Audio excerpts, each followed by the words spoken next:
Alors là, Soria, j'ai beaucoup de plaisir à retrouver le Casa Jaguar, parce qu'il faut savoir que l'année dernière, en plein confinement dur du printemps, où tout le monde avait l'interdiction de sortir, eh bien le Casa Jaguar nous donnait à manger pour les sans-abri qui étaient non confinés à la rue. Et aujourd'hui, vous faites ce magnifique geste pour nourrir les gens qui ont faim à la rue. Et on va distribuer cet après-midi ces repas.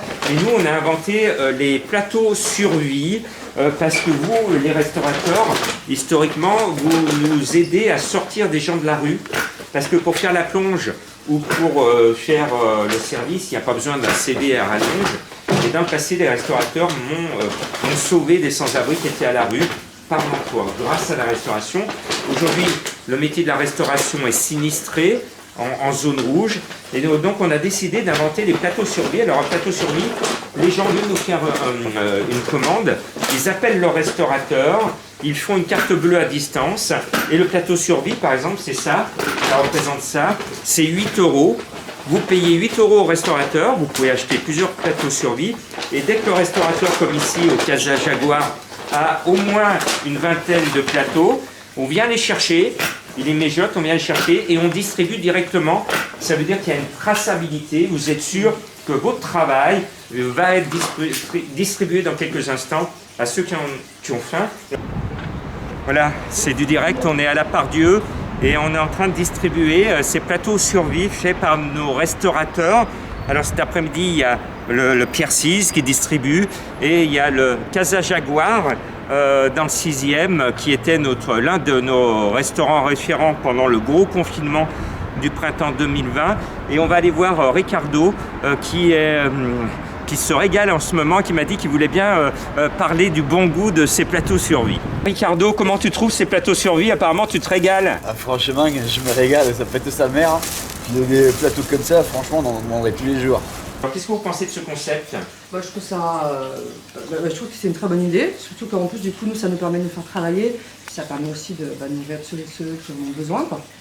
Voilà. Après, au niveau des plateaux, voilà, nous, le chef a préparé. Alors, en dessert, il y aura petite banane rôtie avec une petite crème sucrée. Et après, en plat chaud, du coup, comme on est Casa Jaguar, donc on est un restaurant quand même latin. Oui. Là, vous avez des petits haricots rouges avec un poulet au curry. Oui. Et des petites tortillas maison. Voilà. Comme ça, au moins, ils peuvent. Enfin, voilà, quoi. On a un plat chaud, on a une entrée, on a un dessert. Franchement, c'est la meilleure association qu'on a vue ici. À Pardieu et puis dans tout Lyon, quoi. Ça fait 3 ans que je suis à la rue et franchement, c'est les meilleurs repas qu'il y a, quoi. Et ce qui me fait plaisir, c'est que tu es en train de rebondir par le travail. Ouais, grave.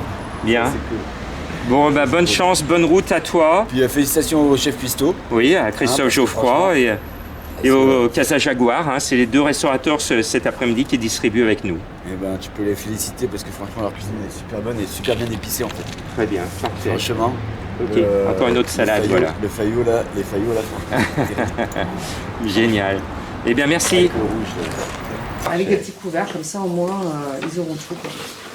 Ils auront tout. Eh bien, merci. Nous, ça merci nous fait beaucoup. plaisir, du coup.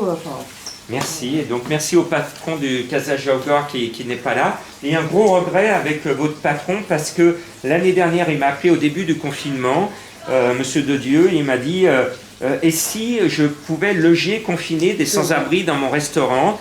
J'ai essayé. Ça s'est pas fait administrativement. Ça s'est pas fait parce que les élus ont eu peur de donner une autorisation alors que finalement on aurait pu loger ici une dizaine de sans-abri, on aurait pu les confiner, alors que plus d'1 millier de personnes sont restées au printemps dernier, pas confinées, et qu'au moment où je vous parle, c'est pas moi qui le dis, c'est la Fondation Abbé Pierre, il y a 5500 personnes en situation de rue sur l'agglomération lyonnaise. 5500 personnes sont à la rue en ce moment à Lyon. Alors on multiplie ça avec toutes les grandes villes et imaginez le chiffre en France de ces personnes qui sont à la rue. Et chaque année, 550 personnes en moyenne décèdent à la rue. Voilà. Mais là, on va leur donner à manger et on va y aller. Merci. 25